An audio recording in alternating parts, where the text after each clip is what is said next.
Entrevista central en Info 24. Otra mirada a la actualidad. La identificación de los restos de Amelia Sanjurjo han generado, ustedes saben, diversas reacciones en las últimas horas. Por ejemplo, el jefe de la Organización de las Naciones Unidas de Derechos Humanos en América del Sur, Jan Yarab, dijo que se trata de un doloroso recordatorio de que la desaparición forzada no es un asunto del pasado, es un crimen de lesa humanidad continuo que deja huellas indelebles en las víctimas, en sus familias y en toda la sociedad. Y en este sentido hizo un llamado al Estado para que avance de forma decidida y así poder cumplir con sus obligaciones internacionales en materia de justicia transicional. Esta es una de las repercusiones, pero para hablar de este tema tenemos hoy el gusto de estar aquí en estudios nuevamente con Fabiana Larrobla, licenciada en Ciencias Políticas, investigadora especializada en terrorismo de Estado y violencia política en Uruguay. Ha realizado además estudios de posgrado, maestría en Ciencias Sociales y Humanas y en la Universidad Nacional de Quilmes, Buenos Aires, Argentina, donde, ha realizado también parte de su trabajo. Fabiana, gracias por acompañarnos esta mañana. Bueno, buenos días a todas, a todos. Muchas gracias a vos, Álvaro. Y lo que no nos sucede habitualmente con estas entrevistas es que pudimos conversar un poquito antes. Cierto.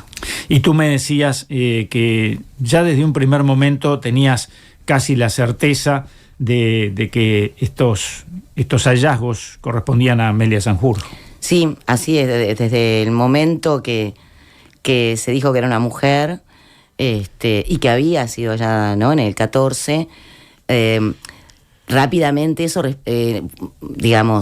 sabemos que hay una lógica de enterramiento, así como hubo una lógica y una estrategia represiva, cuidadosa, planificada, que tiene una dinámica específica en cada año, ¿no? Y lleva adelante por cada agencia.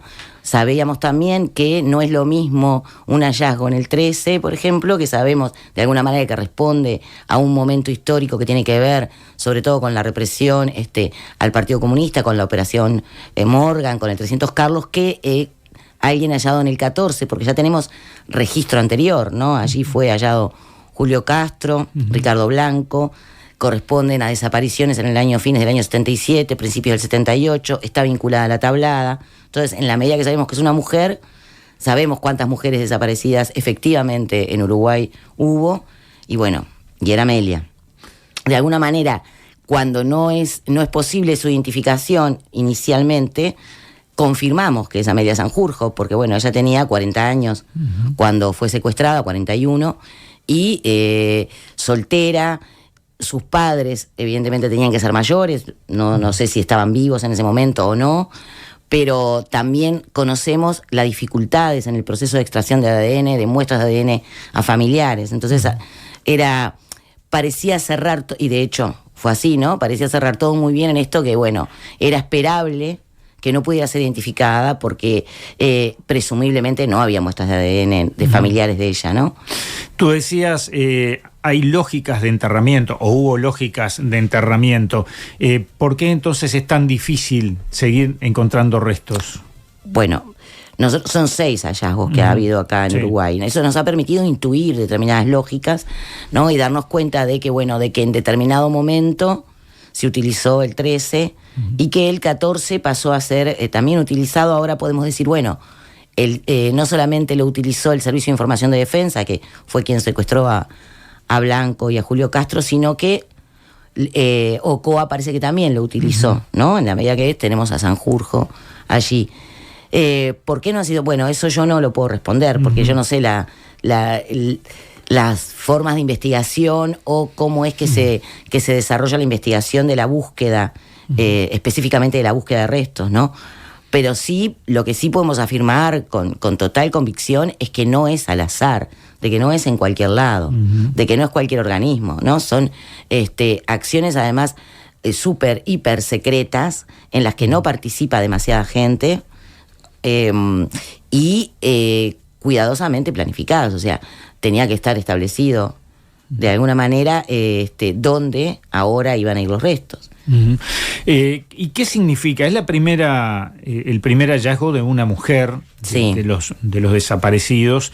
Ayer, en una breve entrevista que le hacían allí en un local partidario a José Mujica, decía que por lo menos la mitad de las personas desaparecidas fueron desaparecidas en Buenos Aires. ¿Cabe esperar que aparezcan más restos de personas desaparecidas aquí en nuestro país? Yo espero que sí. Uh-huh. Tiene razón Mujica, ¿no? Efectivamente. La desaparición en concreto, primero, la estrategia de la desaparición forzada no fue la estrategia principal del Estado uruguayo en ese periodo. Fue otra, fue el secuestro masivo y la prisión política. Uh-huh. Y la tortura. La tortura, por supuesto. Secuestro masivo, tortura y prisión política fue la estrategia principal, ¿no? La que impactó en la mayoría de la población. Lo que no quiere decir que no haya habido asesinatos políticos y que no haya habido desapariciones, como de hecho sabemos que los hubieron. No sé, yo supongo que sí, que es probable que podamos encontrar más restos, y que más allá de eso hay que seguir buscando, ¿no? No importa las probabilidades, digamos, sino que es importante seguir buscando. Por eso no solamente, además de una cuestión reparatoria fundamental de lo que tiene que ver con algo que es de la humanidad, digamos, ¿no? La recuperación de los restos y el poder darle una sepultura digna, que eso ha sido históricamente, ha caracterizado a los humanos. De alguna manera uno sabe que alguien entró en la historia, ¿no? Porque entierra a sus muertos. Además de eso, nos permite esto, ¿no? Poder ir investigando o indagando acerca de esas lógicas de funcionamiento del aparato clandestino que funcionaba dentro del Estado.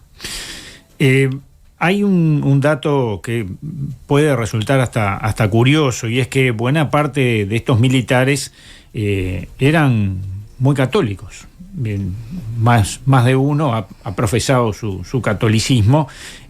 No sé si así su cristianismo, porque justamente el tema de poder enterrar a los muertos es un tema muy cristiano por lo general, y parece que se pierden las esperanzas en la medida que los actores políticos van desapareciendo, los actores militares y civiles de esa época van muriendo.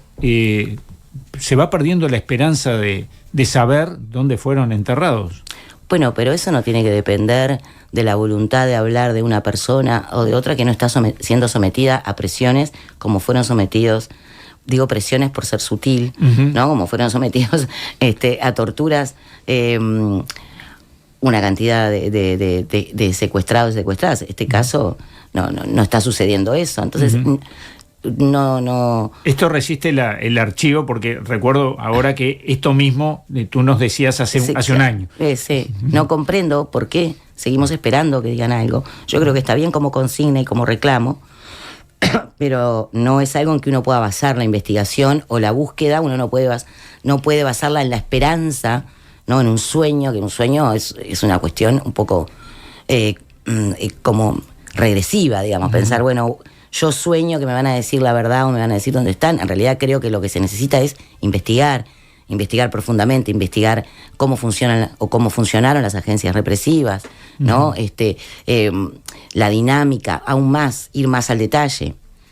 Creo que lo que da posibilidades de hallazgo y posibilidades de seguir conociendo más en profundidad esto que es tan importante porque realmente nos marcó como país, como colectivo, es la investigación.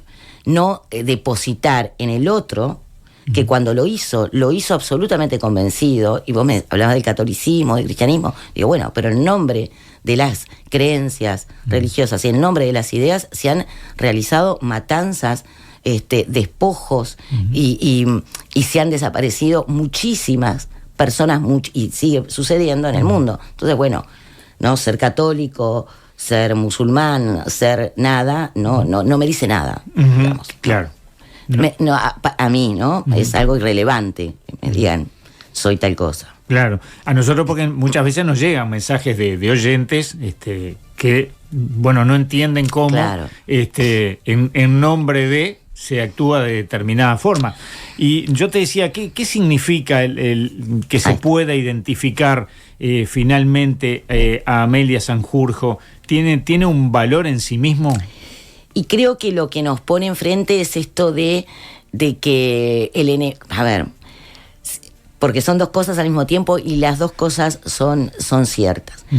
Es cierto que la tortura y el ensañamiento con la mujer fue especial, uh-huh, justamente por ser mujer y por todo lo que eso generaba, ¿no? De disruptivo, ¿no? De no cumplir con la norma, de dejar de ser una mujer dedicada al hogar, ¿no? A la familia, a los hijos, y haber salido al mundo público a hacer militancia política. Uh-huh. Creo que eso generaba una mayor ferocidad. Uh-huh.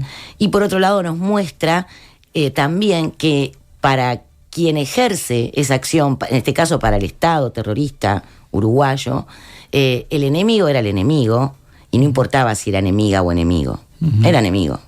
Y al enemigo se lo aniquila. Uh-huh. ¿No? Y no importa si es mujer u hombre. Uh-huh. O sea, creo que las dos cosas, creo que nos muestra también ahí, también nos despoja de... ¿No importa o es peor si es mujer? Bueno, nosotros podemos decir que podía ser peor, pero en principio sabemos que no importaba, uh-huh, ¿no? Uh-huh. Y también nos despoja de alguna esperanza de decir, ay, bueno, de esperar la compasividad, digamos, uh-huh, la compasión desde el Estado, representado por sus funcionarios, ¿no? Uh-huh. Entonces no importa, estaba embarazada Amelia Sanjurjo también, ¿no? O sea que sí, no importa si estaba embarazada.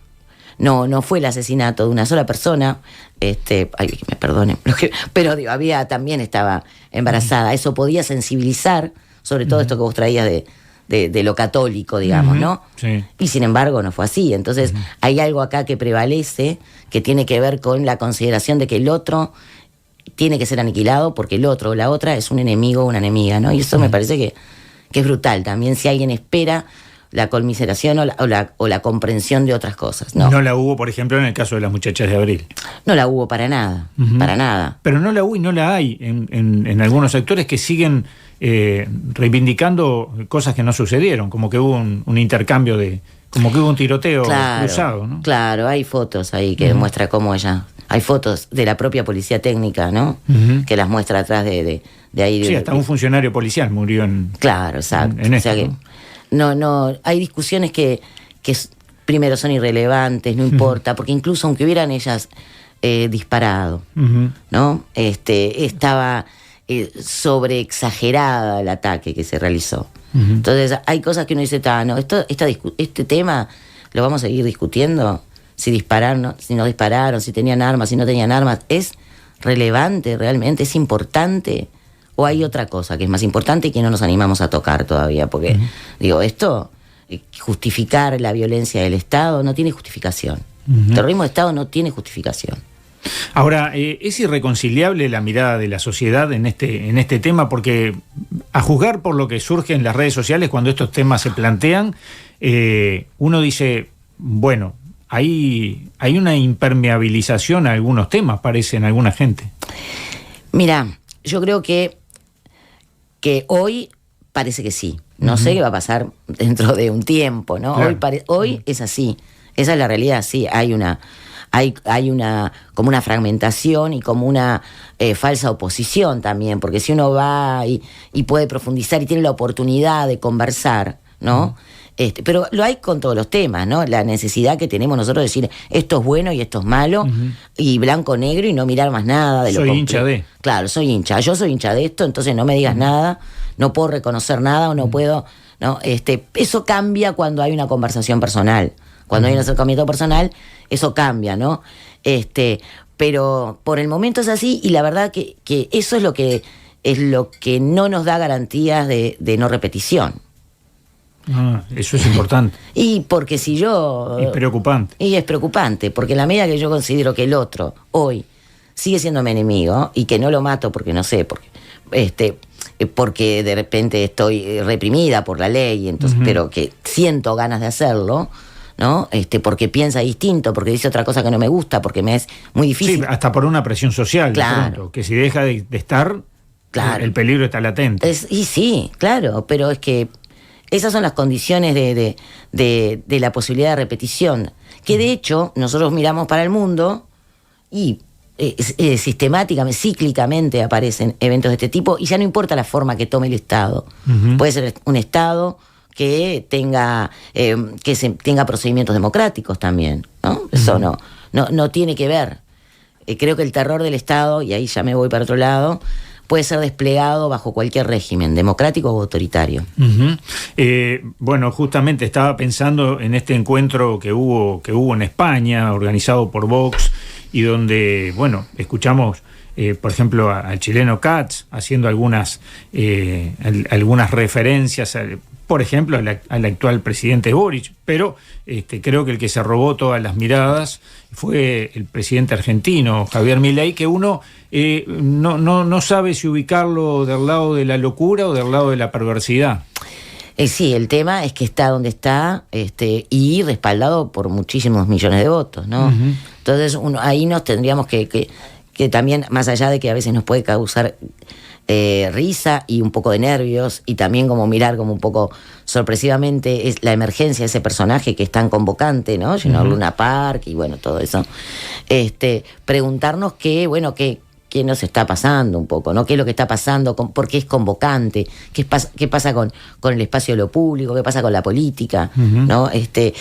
¿Por qué está tan despreciada? ¿Qué es lo que...? Hay cosas ahí como para preguntarse y reflexionar profundamente, porque no emerge un personaje así de la nada, ni porque los demás sean tontos, porque tenemos siempre como como ahí como esa idea, ¿no? De decir, ay, pero qué bobos que son. ¿No? Qué tontos, no tienen conciencia. Bueno, no sé, capaz que es distinto, capaz que nos tenemos que sentar a conversar y preguntar, ¿no? No preguntar ya con ganas de matar al otro, sino conversar y preguntar para saber, porque es importante saber. A mí me gustaría saber, por ejemplo, en época de dictadura, qué pasaba con la gente que tenía miedo al avance de la izquierda, ¿no? Que decía el comunismo, que creía en esas cosas y tenía realmente miedo. ¿Qué pasa hoy? ¿No? ¿O qué pasaba en ese momento? ¿Cómo lo vivió? A mí me gustaría saber. Y eso no lo sabemos mucho porque esa gente tampoco quiere hablar hoy, por ejemplo. Porque hoy le da vergüenza. No, claro. Entonces, digo, es complejo. Ahora, uno piensa cómo se llegan a gestar estos fenómenos políticos. Hoy yo leía al comienzo estas declaraciones del jefe de la Organización de Naciones Unidas, Jan Yarab, que decía que es un doloroso recordatorio de que la desaparición forzada no es un tema del pasado, sino un crimen de lesa humanidad continuo. Y ese crimen de lesa humanidad que de alguna manera sigue ocurriendo, que siguen desapareciendo cada día los desaparecidos y a las desaparecidas, ¿es de alguna manera lo que dejó el sedimento de no resolver las cosas a tiempo como sociedad? Lo que pasa es que a veces hay que ir como muy al extremo para poder resolver alguna cosa. ¿Viste? No sé. ¿Y qué sería ir al extremo? Y a veces pasan... O sea, yo creo que porque en realidad no es muy distinto a cualquier otra experiencia humana de muchísimos siglos, ¿no? Y ahí es como la necesidad de hacer un aprendizaje también de la forma en que tenemos, no ni siquiera como Uruguay, ni siquiera los uruguayos, sino como tenemos el mundo, como tiene el mundo de resolver sus diferencias y sus conflictos y sus distancias. Y de aprender del pasado, ¿no? Y como pueblos que sufrieron el genocidio de alguna manera después lo reproducen. Y bueno, ¿no? A eso me refiero. Es como dificilísimo, ¿no? Si uno mira, esa ha sido mi sensación muchas veces. No hay pueblo que no haya sido despojado y no hay pueblo que no haya despojado. ¿No?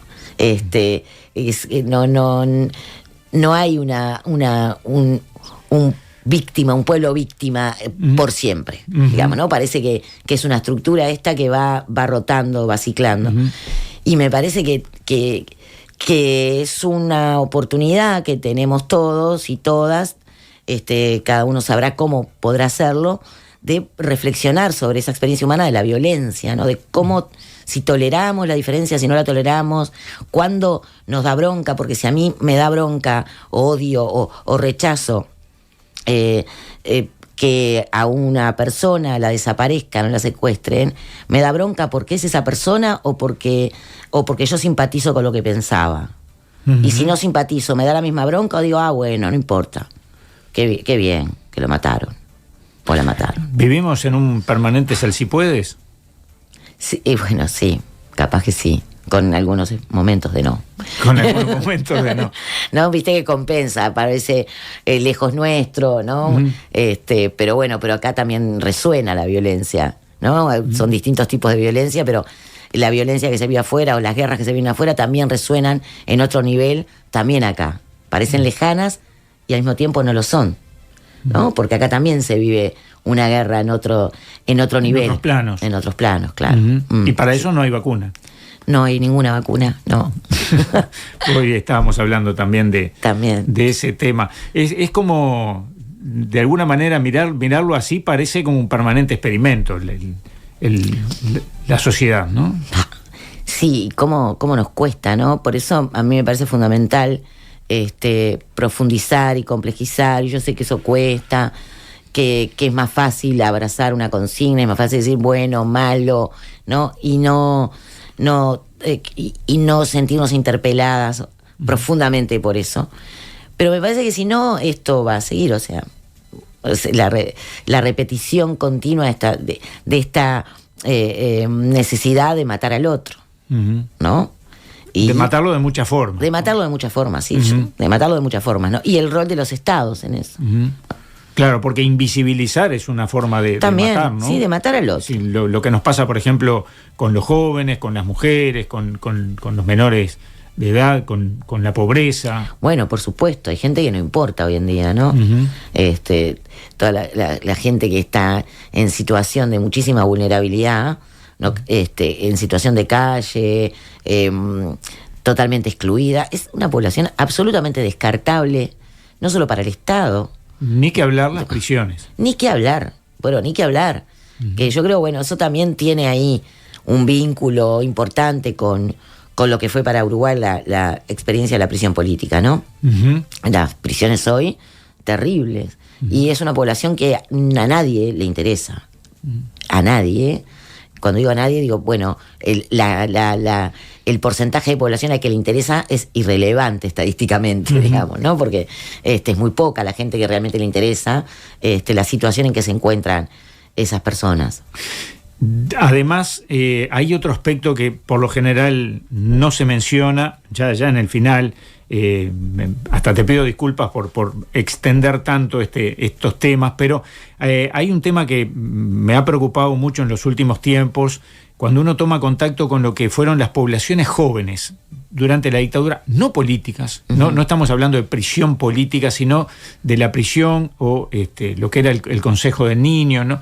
Los jóvenes que han pasado por allí en las condiciones que tuvieron que sobrevivir, que hoy son personas que están insertas en la sociedad, pero con grandes traumas, además.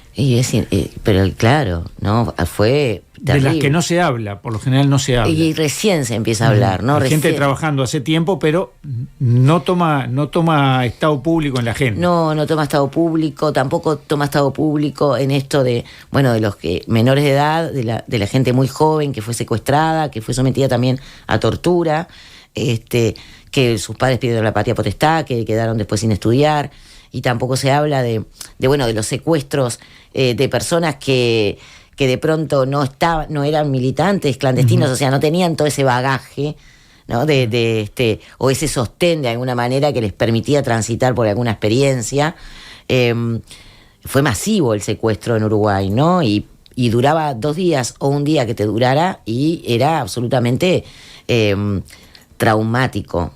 Y de gran impacto en el entorno incluso. Uh-huh. Tampoco hablamos de eso, ¿no? Por eso nosotros decimos, bueno, ¿por qué es terrorismo de Estado? Y porque aterrorizó a toda la población, incluso a aquellos que no se daban cuenta que estaban aterrorizados. Fabiana Larrobla, muchísimas gracias por estos minutos, han sido muy ricos en lo personal y asumo que también para la audiencia, porque algunos mensajes nos han llegado en ese sentido de acuerdo a lo poquito que pude mirar mientras tanto. Seguramente vamos a seguir hablando de estos temas. Bueno, muchas gracias, Álvaro. Nos estamos viendo, le dejo un saludo a todas y todos.